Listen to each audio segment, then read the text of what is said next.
name derives from two Latin words, turdus meaning thrush, and migratorius derived from migrare, meaning to migrate. So literally, turdus migratorius translates to thrush to migrate. And as we go about this episode, you'll kind of be able to relate the facts to this name. So that's the etymology.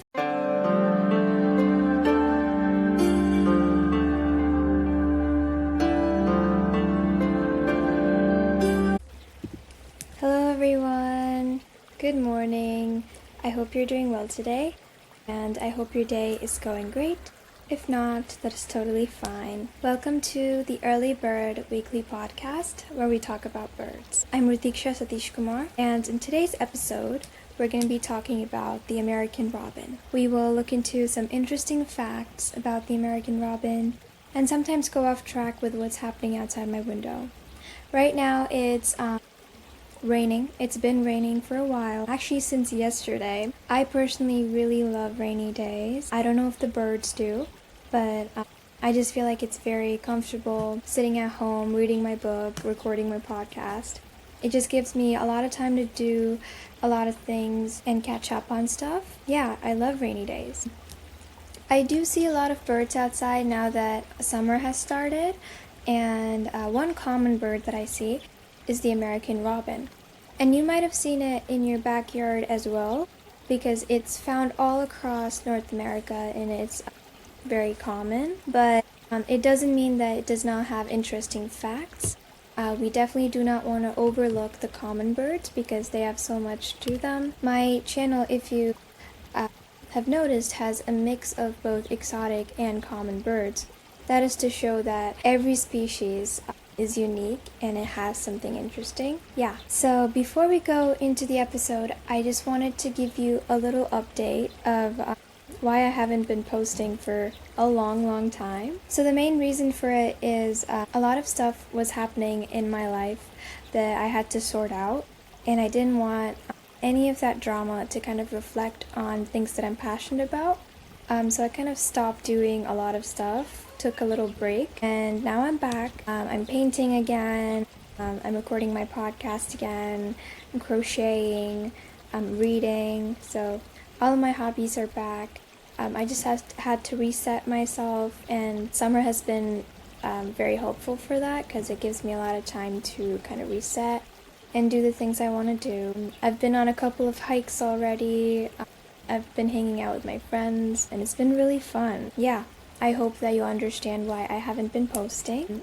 So now let's get into the episode and learn about this very interesting bird, the American robin. So the American robin, or Turdus migratorius, is a migratory songbird that belongs to the thrush family. It is named after the European robin because of its reddish-orange breast, though the two species are not closely related. So that's pretty interesting to see. The European robin and the American robin kind of look the same. There's a few differences in their appearance, and of course in the places that they're found, but they're named after each other because of, the similarities in their appearance rather than them being related, which is very interesting. According to the Partners in Flight database 2019, the American robin is the most abundant bird in North America, ahead of the red-winged blackbirds, introduced European starlings, mourning doves, and house finches. A network of over 150 organizations dedicated to land bird conservation, and it maintains two primary scientific databases managed by the Bird Conservancy of the Rockies. So it is just, it's like a congregation of all the conservatory organizations, which is very nice to see. Sorry for my pronunciation, they're very big words. Anyways, going back to more facts. The American robin is a pretty average bird based on, weight and length. It weighs from 59 to 94 grams, and its length ranges from 23 to 28 centimeters. So pretty average. If we go more into their appearance, the American robin has a brown back and a reddish-orange breast. So this reddish-orange breast is why they were named after the European robins, if you remember that. And it can vary from a rich red maroon to a peachy orange. So it's not just, one color. It can vary in shades. And its head actually varies from jet black to gray, with white eye arcs, and the throat is white with black streaks. So it's a pretty unique bird. I'll attach a picture here so you can see. It's very unique in terms of appearance. It has a lot going on. Its belly and undertail coverts are white. So coverts are like overlapping feathers, and they sometimes give the pattern for the bird in their feathers, and it's very pretty. So that's white. And the bill, or the beak, is mainly yellow with a variably dark tip, and the dusky area becomes more extensive in the winter. Really interesting to see how birds kind of can change color, even if it's just a little bit. And of course, the legs and feet are brown like most birds. So this is called sexual dimorphism. It is a phenomenon where the male and the female organisms have different traits. Even if it's just slight changes in color or shade, they're still different, and it is very helpful for scientists to figure out the sex of the organism because of these differentiations. Most of the differences are physical, and in this case, the female American robin is much duller than the male. And if we look at the baby American robin, the juvenile, it is paler in color, and it has dark spots on its breast, and it has whitish wing coverts. So that part is kind of similar, but it does have dark spots, which is kind of unique. So I hope you found the appearance of the American robin pretty interesting. I really think that they're very interesting birds to look at because there's a lot going on, but also they're very easy to describe. Now let's get into some science, like scientific facts. First up is the etymology of this bird. The etymology means the origin of the scientific name. A lot of organisms have Latin origins, Greek origins, and sometimes French even when it comes to their scientific names, because a lot of scientists all over the world kind of made these discoveries over time, and they named these organisms based on their knowledge and convenience. So yeah, there's a bunch of origins, and it's very interesting to learn about them. So in this case, the scientific name Turdus migratorius was first described by Carl Linnaeus in 1766. So Carl Linnaeus is maybe someone you've already heard of, but just to give a brief overview, he was a Swedish biologist, physician, and botanist, and he was also recognized as the father of modern taxonomy. So taxonomy is the system of naming. So scientific names are usually, they follow a system, and Carl Linnaeus was a very big figure in that. He formalized binomial nomenclature, the universal system of naming organisms using two Latin words, genus and species, which remains the standard in biological sciences today.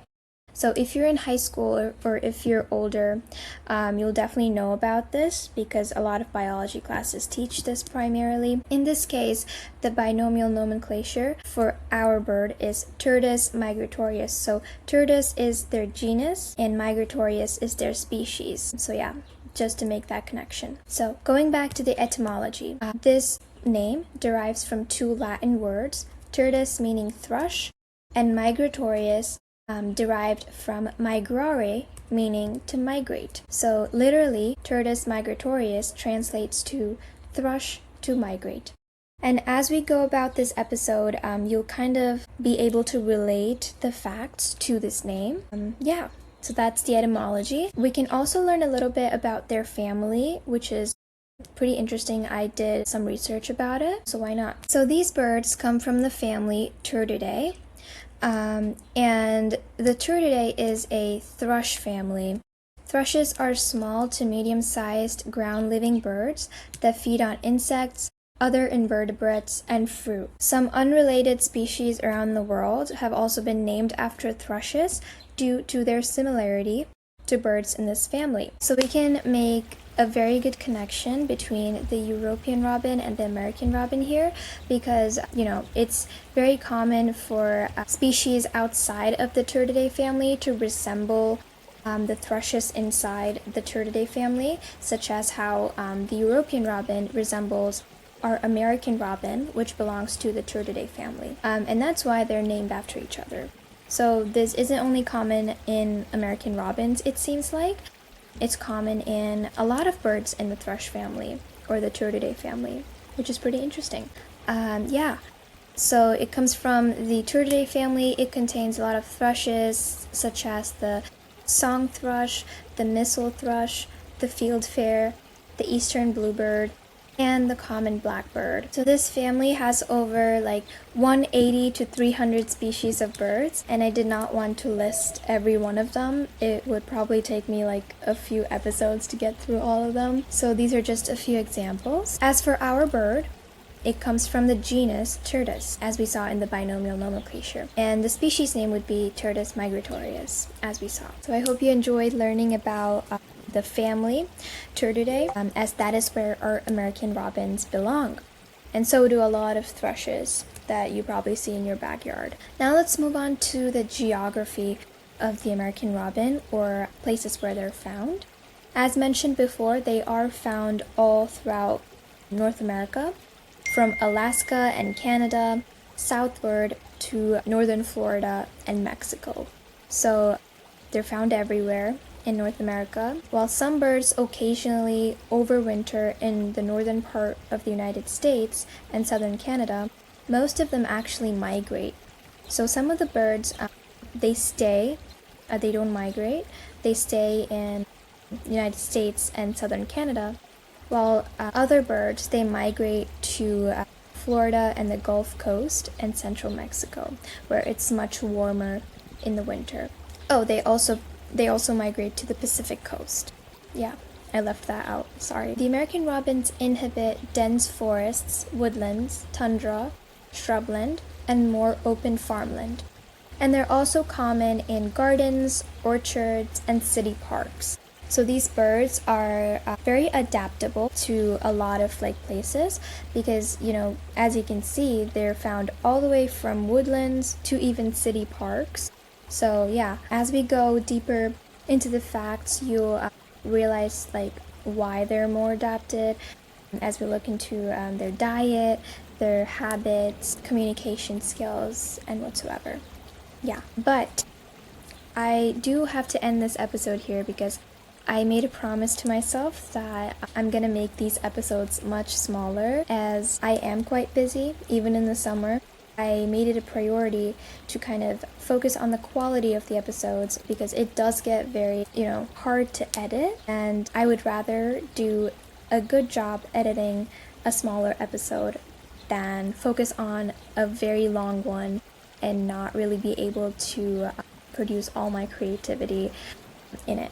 Because I do enjoy editing, and I don't want it to be a laborious task for me. So I'm gonna end this episode here, but part 2 is coming soon. There's so many other facts that I need to cover, and I'm very excited. So I hope you guys enjoyed this. It's so nice seeing you after all this time, and enjoy your summer if you are on vacation. If not, enjoy your day. I'll see you in the next episode. Bye!